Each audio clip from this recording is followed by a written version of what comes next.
Hello, my dear students. So, hope you all are well. Today, we are going to start our next topic, that is dimensional analysis. Dimensional analysis को start करने से पहले I must tell one thing. Dimension, ये जो word है ये क्या represent करता है, ये डायमेंशन वर्ड कहाँ से आया, क्या सेंस है इसका. देखिए, if you remember in our last class we have discussed about SI unit. So we were having 7 basic units. इन्हीं 7 बेसिक यूनिट्स को हम 7 डायमेंशंस भी कहते हैं. ठीक है, 7 डायमेंशंस. अब ये 7 डायमेंशंस जो होते हैं बेटा, इसको हम कैसे रिप्रेजेंट करते हैं, इनको हमेशा इस स्क्वायर ब्रैकेट के अंदर रिप्रेजेंट किया जाता है. This is the way to represent. जैसे सबसे पहले आपके पास मास है, मास, लेंथ है, टाइम है. ठीक है, so this is the way to represent the basic quantities. Basic quantities जो आपकी हैं जितनी भी, जैसे अब हमारे पास 7 है तो कैंडेला है, मोल है, एम्पियर है, कैल्विन है, इन सबको कैसे हम ब्रैकेट के अंदर रिप्रेजेंट करेंगे, that is very important. Okay, तो इसके लिए जो हम सिंबल यूज करते हैं, रिमेंबर दिस थिंग. मास के लिए कैपिटल M, मास के लिए कैपिटल M, लेंथ के लिए कैपिटल L, टाइम के लिए T, करंट के लिए A, कैंडेला के लिए CD, मोल के लिए MOL और कैल्विन के लिए capital K. These are the symbols that we use. These are the symbol that we use for the representation of the physical quantities. ठीक है, इस तरीके से हम स्क्वायर ब्रैकेट के अंदर जो है हम इसको रिप्रेजेंट करते हैं. Is that clear? Is that clear to everyone? This is the way to represent. So now we are having these 7 basic units, these 7 basic physical quantities. ठीक है, ओके. तो अब बेटा बात ये आती है कि डायमेंशन, ये तो डायमेंशनल एनालिसिस जो हमें पढ़ना है, इसमें हमें करना क्या क्या है. डायमेंशन क्या चीज़ होती है. जैसे अगर मान लीजिए किसी भी फॉर्मूला के अंदर आपको वेलोसिटी का स्क्वायर आपको कहीं पर दिख रहा है, या आप ये कह सकते हैं कि डिस्टेंस का स्क्वायर कहीं पर है, डिस्टेंस का स्क्वायर, तो उस केस में आपको L स्क्वायर चाहिए होगा. तो ये जो होती है ना पावर, T स्क्वायर कहीं पर हो, M क्यूब कहीं पर हो, ये जो पावर्स होती हैं, जो इन फिजिकल क्वांटिटीज के ऊपर पावर्स लगती हैं, इन पावर्स को बोलते हैं, these are the powers on raised on, basically powers raised on physical quantities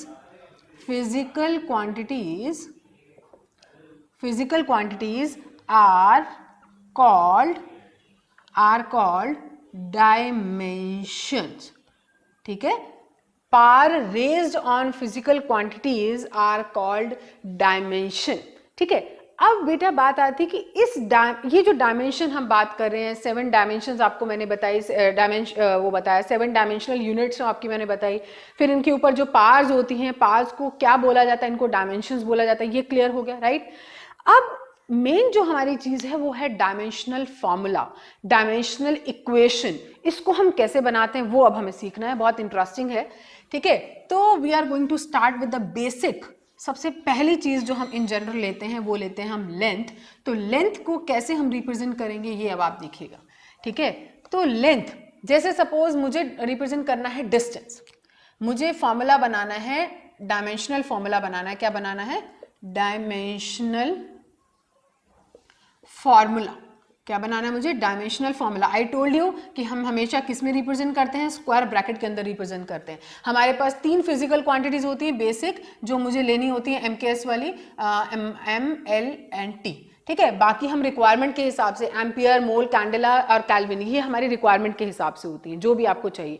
basically हम ये 3 ही लेते हैं. ठीक है, और बाकी सपोज जैसे अगर आपको चार्ज निकालना है, चार्ज के लिए अगर फॉर्मूला, ये करंट क्या होता है? करंट होता है, आप लोगों ने 10th क्लास में फॉर्मूला पढ़ा है, करंट होता है दैट Q/T.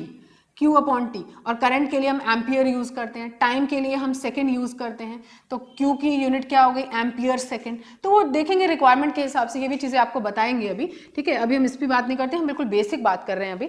तो मास, लेंथ एंड टाइम, और अगर इनके ऊपर कोई पावर आ जाए, ए बी सी कुछ भी रेंडम में लिख रही हूँ, तो इन्हें बोलेंगे डायमेंशंस। क्या बोलेंगे इन्हें, डायमेंशंस। ओके, ये हमारा तरीका होता है डायमेंशनल फॉर्मूला लिखने का। चलिए अब मैं सबसे पहले लिख रही हूं डिस्टेंस के लिए डायमेंशनल फॉर्मूला क्या होगा। डिस्टेंस, डिस्टेंस क्या होती है भाई, एक लेंथ है। क्या इसमें मास है, नहीं। क्या इसमें टाइम है, नहीं। तो what I should right, formula मैं कैसे लिखूं, m0 l1 t0, ठीक है।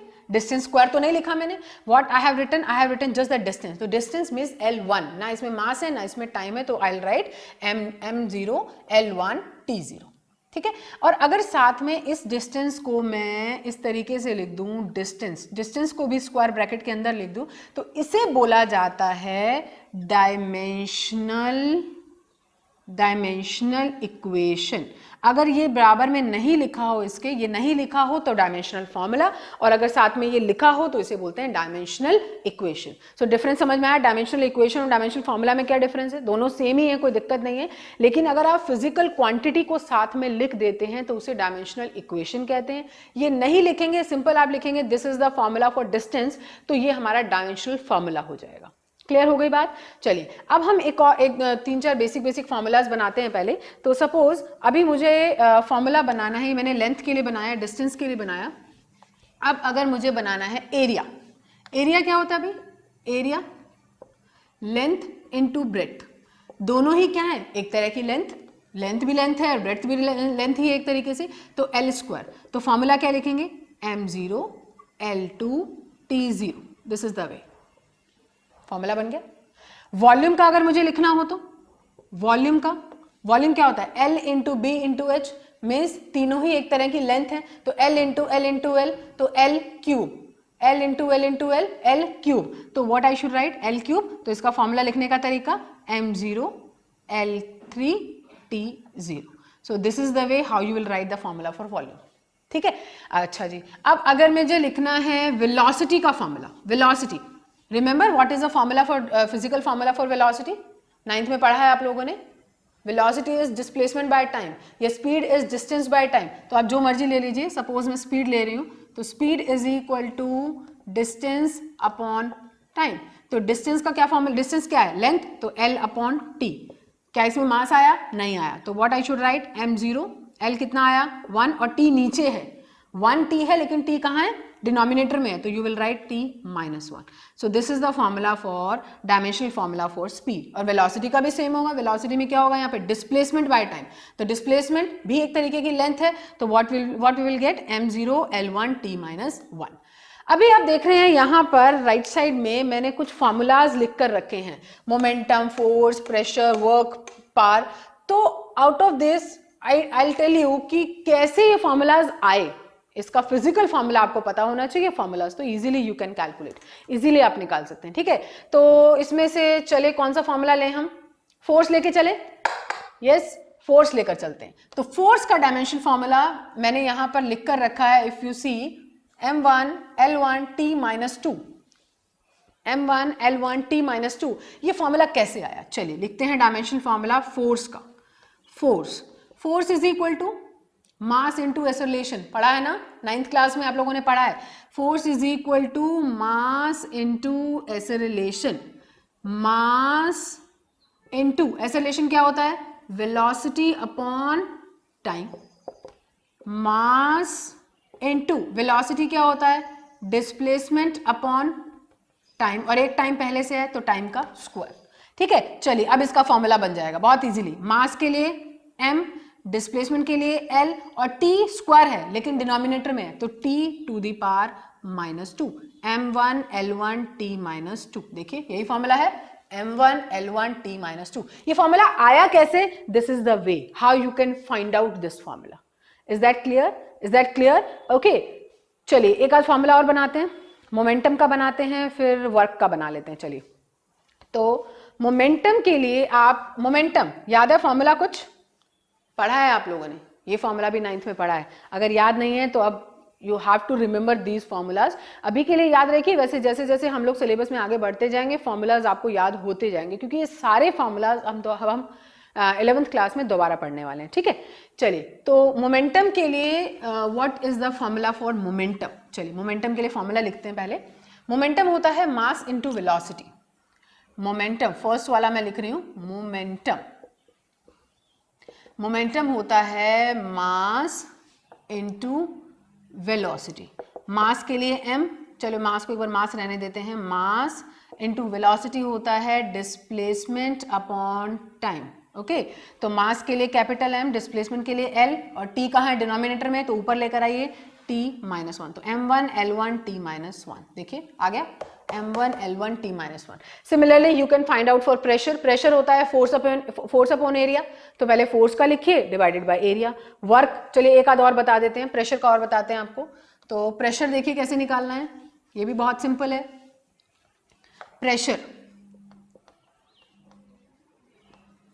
प्रेशर होता है फोर्स अपॉन एरिया। तो फोर्स का क्या है, force is mass into acceleration divided by area, ठीक है। और फोर्स का वैसे हमें पता है, चाहो तो आप इसको वापस जैसे अभी हमने निकाला था हम निकाल के दिखा सकते हो। इफ यू रिमेंबर तो यू कैन राइट डायरेक्टली। तो फोर्स का फॉर्मूला होता है M1 L1 T-2 upon area L into L square. तो what I should write here, क्या लिखेंगे अब, M1, L ऊपर है 1, नीचे है 2, ऊपर जाके क्या होगा, ऊपर जाके होगा L1 - 2 और T-2। तो हमारे पास जो फॉर्मूला बन गया वो क्या बन गया, M1 L-1 and T-2. So M1 L-1 T-2. This is a formula for pressure. Similarly, you can find out for work. You can find out for power also. ठीक है, क्लियर हो गया सभी को, ठीक है। So this is the way how you can find out dimensional formulas. Okay, now in the worksheet or in the next work which I am just going to give you, that is in that particular worksheet you will find many questions in which you have to find out dimensional formula. ठीक है, ये clear हो गया सभी को, किसी को कोई दिक्कत इसमें, आई डोंट थिंक सो, ठीक है बच्चों, सभी को समझ में आया। अगर नहीं समझ में आया तो एक बार वापस लेक्चर को देख के वापस से एक बार रिवाइज करिए कि कैसे ये हमारे पास फॉर्मूला आ रहे हैं। These formulas are very very very important, क्योंकि अगर आपको एक बार ये फॉर्मूलाज निकालने आ गए तो आप किसी भी फिजिकल क्वांटिटी के लिए ये फॉर्मूलाज फाइंड आउट कर सकते हो। क्लियर है सभी को। चलिए अब हम करते हैं applications, which is very important part of dimensional analysis. Application of dimensional analysis, ठीक है, application अब हम करते जाते हैं। That is, we have 3 applications of dimensional analysis. 3 application, बहुत interesting and बहुत important. What are those 3 applications of dimensional analysis? Applications.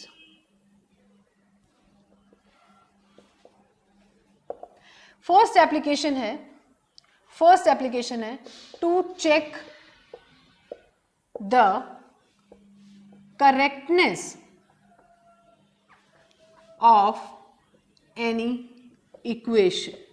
कौन सी फिजिक्स की कोई भी इक्वेशन उठाइए, कोई भी फॉर्मूला उठाइए, उसका करेक्टनेस चेक करिए कि वो सही है या नहीं। सेकेंड आपके पास है to convert one system of unit to other. And third आपके पास है, फर्स्ट हुआ check the correctness, second is conversion of one system to other system, हाँ, third is to derive any physical relation या physical formula, ये आपको derive करना होता है by using dimensional analysis. We have these 3 application, these are very very important. Exam में 110% इसमें से क्वेश्चन आता है, ठीक है। चलिए अब हम बात करते हैं कि कैसे करेक्टनेस चेक की जाती है। पहले कौन से शुरू कर, फर्स्ट एप्लीकेशन से स्टार्ट करते हैं। To check the correctness of any equation, ठीक है, चलिए फर्स्ट इक्वेशन से लिख लेना एक बार, ये अपना वीडियो को पॉज करिएगा और तीनों एप्लीकेशन लिखिएगा कौन कौन सी एप्लीकेशन है. And first I am going to tell you the first one, that is check the correctness of an equation. You can take any equation, पूरे फिजिक्स के अंदर आपको जो इक्वेशन याद आ रही हो वो इक्वेशन उठाइए और उसको चेक करिए कि क्या वो इक्वेशन सही है या नहीं है. इसके लिए आई am taking one example, equation of motion. 9th class में 3 इक्वेशन ऑफ मोशन सभी बच्चों ने पढ़ी है, ठीक है. तो I am taking first equation of motion. इसके लिए मैं एक एग्जाम्पल ले रही हूँ. First equation of motion, v is equal to u plus a t. याद है सभी को, राइट? तो इसके लिए सबसे पहले मैं लेफ्ट हैंड साइड कंसिडर कर रही हूँ. लेफ्ट हैंड साइड में देखो इसका क्या तरीका होता है. पहले लेफ्ट साइड उठाइए, उसका डायमेंशनल फॉर्मूला निकालिए, फिर राइट साइड उठाइए, उसका डायमेंशनल फॉर्मूला निकालिए और उसको प्रूव करिए कि लेफ्ट और राइट इक्वल है या नहीं है. अगर इक्वल है तो करेक्टनेस हम दिखा रहे हैं कि हाँ इक्वेशन करेक्ट है. अगर इक्वल नहीं है तो कुछ प्रॉब्लम है इसमें, ठीक है. चलिए सबसे पहले लेफ्ट साइड में वेलोसिटी. वेलोसिटी क्या होता है? Displacement by time. अभी अभी हमने तरीका सीखा कि कैसे हम फॉर्मूला निकालते हैं. तो इसका क्या हुआ? L by t. L by t. तो हमारा आंसर जो आ गया वो आ गया m0 L1 t माइनस 1. ये आपका लेफ्ट साइड आ गया. Hope it is clear, right? Right side पे आते हैं. चलिए राइट साइड डिस्कस करते हैं. राइट साइड में क्या है आपके पास? एक तो है u plus a T. Okay, चलिए u क्या है? वेलोसिटी. बेटा एक चीज क्लियर करना, हमेशा वेलोसिटी में वेलोसिटी ऐड होगी, वेलोसिटी में से वेलोसिटी सब्ट्रैक्ट होगी, ये तो हमें पता है. वेलोसिटी में से डिस्टेंस तो सब्ट्रैक्ट नहीं हो सकती. तो ये हमें क्लियर होगा कि ये भी वेलोसिटी होगी और दिस इनटू दिस ये भी हमारे पास वेलोसिटी ही होगी, ठीक है. तो सबसे पहले इसके लिए लिखते हैं वेलोसिटी क्या क्या होता है. u क्या होती है? Initial velocity. So this is displacement by time, मतलब L by T plus of ऐसा रिलेशन होता है L by T square into time का हो गया t. एक t से एक t कैंसिल हो गया, आपके पास आया L by T plus L by t. बच्चे क्या करते हैं? इसको लिखते हैं L by T plus L by T is 2 times of L by t. No, this is not 2 times of L by t, sorry. This is L by T plus L by T is L by t. हम physical terms में बात कर रहे हैं, we are not talking about numerical terms. हमेशा ध्यान रखना, ये डायमेंशनल एनालिसिस की सबसे बड़ी लिमिटेशन है कि ये किसी भी कांस्टेंट को अपने साथ लेकर नहीं चलता. अगर मैं लिखूंगी यहाँ पर L by T plus L by t, अगर मैथ्स के टर्म में लिखूं 2L बाय टी, तो इस 2 का वैसे भी कोई सेंस नहीं है. डायमेंशनल एनालिसिस कभी भी कांस्टेंट को कंसीडर नहीं करती. तो L by T plus L by T is L by T. Velocity plus velocity is velocity. Velocity plus velocity is 2 times of velocity. नहीं, दिमाग में बैठाइए इस चीज को, ठीक है. So L by T plus L by T is L by T. So अगर मैं इसको सही से लिखूं तो क्या हुआ? m0 L1 t minus 1. देखिए आ गया भाई, m0 L1 t minus 1, m0 L1 t minus 1. तो हमारी लेफ्ट एंड राइट साइड दोनों क्या हो गई? इक्वल हो गई. From this you can say this equation is correct dimensionally. Dimensionally this equation is correct. Clear हुआ सभी को? ठीक है. So this is the way how you can check the correctness of any equation. चलिए एक example और लेते हैं so that you able to do this. ठीक है. तो सेकेंड इक्वेशन ऑफ मोशन हम लेकर चलते हैं. ठीक है. सेकेंड इक्वेशन ऑफ मोशन क्या है? s is equal to u T plus half a d square. Third equation मैं नहीं कराऊंगी, आप लोग खुद से ट्राई करेंगे. ओके चलिए सेकेंड इक्वेशन ऑफ मोशन लेते हैं. s is equal to u T plus of half of A T square. I told you one thing कि कांस्टेंट का कोई काम नहीं होता, तो इसका तो वैसे भी कोई काम नहीं है ना. तो लेफ्ट साइड लेते हैं. लेफ्ट साइड में कौन है? s होता है यहाँ पर डिस्टेंस, तो s, तो m0 L1 T0, क्योंकि s का कोई हमारे पास स्क्वायर नहीं है, कोई क्यूब नहीं है, कुछ नहीं है. तो m0 L1 T0 ये हो गई लेफ्ट साइड. राइट साइड पे आते हैं. चलिए right side U T plus half A T square. चलिए u वेलोसिटी, वेलोसिटी का होता है L by T into time का हुआ t, t से t कैंसिल, प्लस a का होता है L by T square, velocity by time का square, sorry distance by time का स्क्वायर करके देखिएगा, into T square. T square से टी स्क्वायर कैंसिल हुआ, आपके पास आया L प्लस L. आप कहेंगे 2L. No, it is not 2L, it is L. तो फिर से वही आ गया. देखिए m0 L1 T0. What I should write now? m0 L1 T0. देखिए लेफ्ट एंड राइट दोनों इक्वल हो गई हमारे. So this is the way how you can check the correctness of any equation. Clear हुआ? 2 एग्जाम्पल मैंने आपको कराए. कम से कम 5 से 6 एग्जाम्पल्स और आप इसके करके देखिएगा, चेक करके देखिएगा कि इक्वेशन करेक्ट है कि नहीं है। ठीक है, क्लियर हुआ सभी को? चलिए जी, now what was the second, if you remember what was the second application of dimensional analysis? Second application था conversion of one system of unit to other system. इसका मीनिंग क्या है? पहले इसका मीनिंग समझते हैं, फिर हम इस पे बेस्ड क्वेश्चंस करते हैं। ठीक है, what is the meaning of this? क्या है हमारी second application? Conversion of one system of unit to other system. Second application है conversion of one system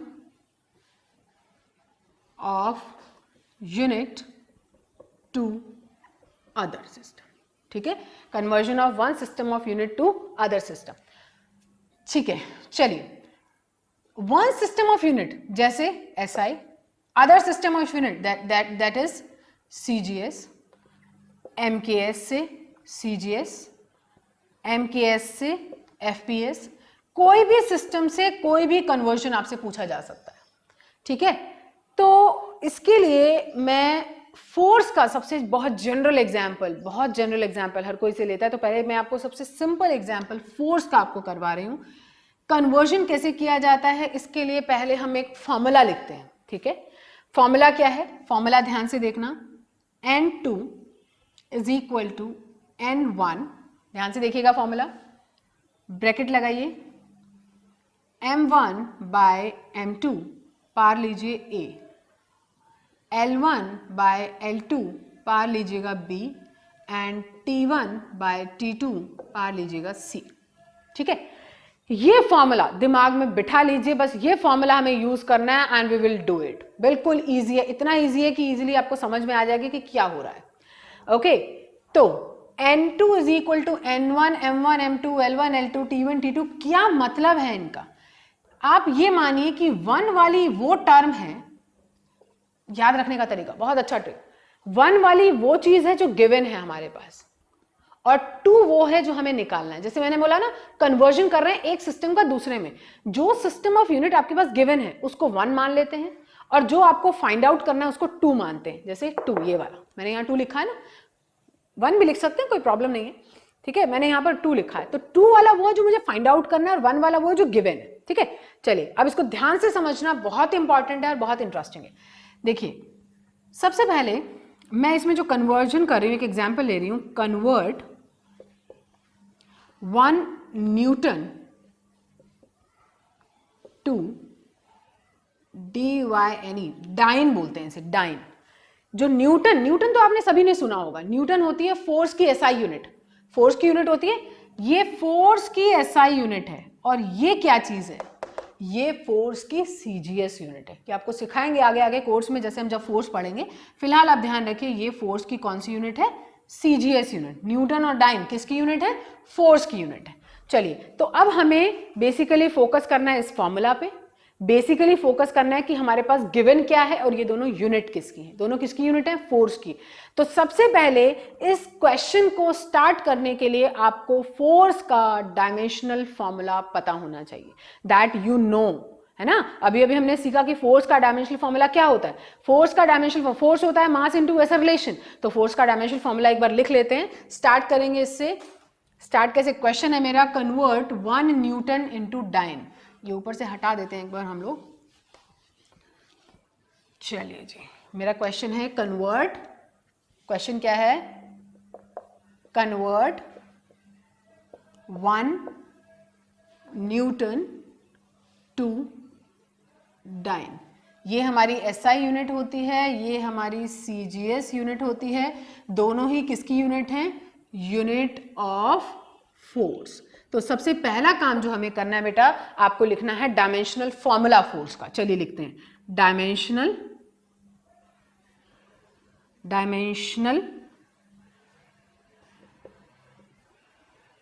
formula for force. Force का डायमेंशनल फॉर्मूला बताइए, जरा सा वीडियो को रिवाइंड करके देखिए, नहीं तो खुद से डराइव करिए। ठीक है, I am just putting directly. M1 mass into acceleration है, M1 L1 T-2, ये हमारा फोर्स का फॉर्मूला होता है। ठीक है, वीडियो को रिवाइंड करके देखो, अदरवाइज खुद से पॉज करो, एक बार बनाओ फोर्स का फॉर्मूला क्या होता है. Okay, so this is the dimensional formula for force. Force के लिए डायमेंशनल फॉर्मूला बना लिया. अब आई टोल्ड यू, बिल्कुल लेक्चर जब मैंने स्टार्ट किया मैंने बताया कि ये जो पावर्स होती हैं इसको हम डायमेंशंस कहते हैं. इसको मैंने ए बी सी से रिप्रेजेंट भी किया था.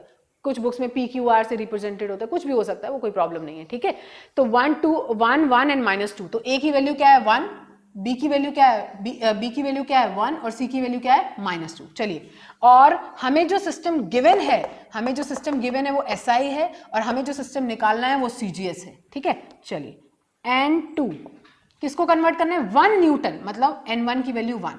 ध्यान से देखिए, N1 की वैल्यू 1 वाले गिवन है. गिवन कौन सा सिस्टम है SI, और SI में मास क्या होता है 1, आप लिखोगे किलोग्राम अपॉन CGS में ये क्या होता है G stands for gram. Power कितनी लिखनी है 1. लेंथ, SI में लेंथ क्या होती है किलोमीटर, CGS में लेंथ क्या होती है, CGS में लेंथ क्या है sorry not kilometre, metre, I am sorry metre, and CGS में लेंथ होती है सेंटीमीटर. पावर कितनी है B की 1. चलिए, T second upon second, power कितनी है -2. तो सेकेंड बाय सेकेंड इज 1, 1 की पावर जो भी होगी 1. चलिए, अब लिखते हैं 1. 1 किलोग्राम में 1000 gram divided by gram, power कितनी है 1. 1 मीटर में 100 centimetre divided by centimetre, power कितनी है 1. और 1 by 1 is 1, 1 raise to the power भी समथिंग इज 1. तो ग्राम से ग्राम कैंसिल, सेंटीमीटर से सेंटीमीटर कैंसिल. आपके पास आया 1 2 3 4 5 10 टू द पावर 5. किसकी वैल्यू आ गई, N2 की वैल्यू आ गई. आप देख रहे हैं N2 की वैल्यू आ गई आपके पास 10 टू द पावर 5. इसका मीनिंग क्या है, N2 जो आपको मिला बेटा, this N2 is number, this N2 is not the dyne और न्यूटन, कुछ नहीं है, ये N2 नंबर है. क्योंकि मैंने क्वेश्चन में पूछा है 1 न्यूटन को डाइन में बदलिए, 1 न्यूटन को डाइन में कन्वर्ट कर दिए, मतलब 1 न्यूटन कितने डाइन के बराबर होता है, ये आपको फाइंड आउट करना था. तो 1 न्यूटन हम लेकर चले थे और कितने डाइन निकाल दिए हमने 10 टू द पावर 5 डाइन निकाल दिए. अब N2 की वैल्यू आ गई 10 टू द पावर 5, तो आप आंसर क्या लिखोगे, आप आंसर लिखोगे 1 newton is equal to 10 to the power 5 dyne. ये आपका आंसर आ गया. समझ में आ गई बात समझ में आई. ठीक है, चलिए, ये हुआ 1 newton is equal to 10 to the power 5 dyne. अब आपको मैं इसी को सिंपल फॉर्म में, ये तो मैंने डायमेंशनली करके बताया, अब सिंपल फॉर्म में सिंपली हम इसको कैसे कन्वर्ट कर सकते हैं. क्या सिंपल तरीके से करने से भी यही आंसर आता है, बिल्कुल आता है. अब आपको मैं इसका मेथड करा रही हूं कि सिंपली अगर आपको इसको सॉल्व करना है तो आप कैसे करेंगे. देखिए, 1 न्यूटन कैसे आता है आपको पता है. चलिए पहले फोर्स लिखते हैं. Force is equal to mass into acceleration. Mass की होती है यूनिट किलोग्राम और एक्सेलरेशन की होती है मीटर पर सेकंड स्क्वायर, है ना. इसी को हम न्यूटन बोलते हैं, इसी को क्या हम बोलते हैं न्यूटन बोलते हैं. आपने पढ़ा है ये 9th क्लास में. अब इसको कन्वर्ट करते हैं. चलिए, ये तो हो गई SI यूनिट हो गई इसकी. अब इसको CGS में 1 किलोग्राम में 1000 ग्राम हो गए और मीटर में 100 सेंटीमीटर हो गए डिवाइडेड बाय सेकंड स्क्वायर हो गया. 1 2 3 4 5 10 to the power 5 gram centimetre second square. और ये क्या होता है, ये डाइन ही तो होता है. देखो, सिंपल मेथड से भी आप इसको चेक कर सकते हो कि जो हमने किया है क्या हमारा आंसर सही आ रहा है या नहीं आ रहा है. ठीक है, एक क्वेश्चन आपको दे रही हूं, आप इसको सेम इसी मेथड से ट्राई करिएगा. ठीक है, आपको उसमें करना है, आपको उस क्वेश्चन में करना है बेटा कन्वर्जन ऑफ जूल. आपने सुना है बेटा जूल, सभी ने सुना होगा. जूल एनर्जी की यूनिट होती है. Convert 1 joule to erg, ERG. ये हमारे पास होती है इसकी SI यूनिट एनर्जी की या वर्क की मान लीजिए वर्क की, और ये हमारे पास होती है उसकी CGS यूनिट. ठीक है, बिल्कुल सेम मेथड आपको यूज करना है जैसे आपने फोर्स का फॉर्मूला लिखा था. अब फोर्स के फॉर्मूला की जगह सिर्फ और सिर्फ आपको वर्क का या एनर्जी का फॉर्मूला लिखना है. एक ही बात होती है, दोनों का फॉर्मूला एक ही होता है, राइट. तो वर्क या एनर्जी का फॉर्मूला लिख करके इसको ट्राई करिएगा. You will get answer 1 joule या 1 joule is equal to 10 to the power 7 erg. ये आपके पास वैल्यू आएगी. ठीक है, ट्राई करना. इफ यू आर गेटिंग तो वेल एंड गुड, नहीं तो कमेंट बॉक्स में अगर आपको कोई डिफिकल्टी आपको लगती है तो कमेंट बॉक्स में डालिएगा. I will rectify that problem. Okay, clear हो गया सभी को. Okay, So this was about second application. This was about second application. Now third application we will discuss in next lecture. ठीक है, नहीं तो आज के लिए बहुत ज़्यादा हो जाएगा.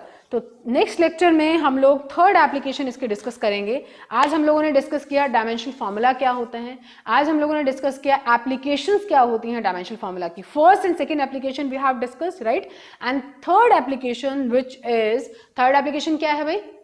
To derive any formula, to derive any physical relation, to derive any physical formula, उसको हम डिराइव करेंगे अपने नेक्स्ट क्लास में. ओके, सो प्रैक्टिस करिए इसको जितना ज्यादा कर सकते हैं. डायमेंशनल फार्मूलाज की प्रैक्टिस करिए, फर्स्ट एंड सेकंड एप्लीकेशन की प्रैक्टिस करिए. कोई भी फिजिकल रिलेशन उठाइए, कोई भी फिजिकल फार्मूला उठाइए और उसकी करेक्टनेस चेक करिए. कोई भी जो भी आपको फिजिक्स का फार्मूला याद आ रहा हो उसकी करेक्टनेस चेक करिए. कोई भी कन्वर्जन करके देखिए. ठीक है, आपके पास अगर बुक्स अवेलेबल हैं अभी तो वेल एंड गुड, आप बुक्स से देखिए, कोई भी एग्जाम्पल देखिए, उसको ट्राई करिए. Okay okay my dear students, so that's all for today. Okay, take care, bye bye.